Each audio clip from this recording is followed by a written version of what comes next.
Kaixo, ausartu taldeko partaide bat naiz. Grafo planetan adierazten nuen bezala, mendien azterketa egitera goaz. Horretarako inguruko mendietara abiatuko gara. Ikusi zenbat sasi dagoen zuhaitz hauen artean.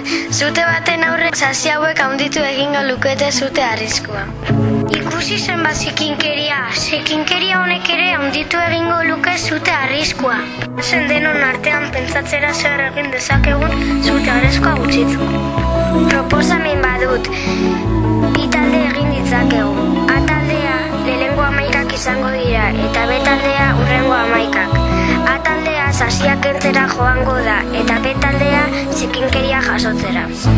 Ados zaudete? Ba,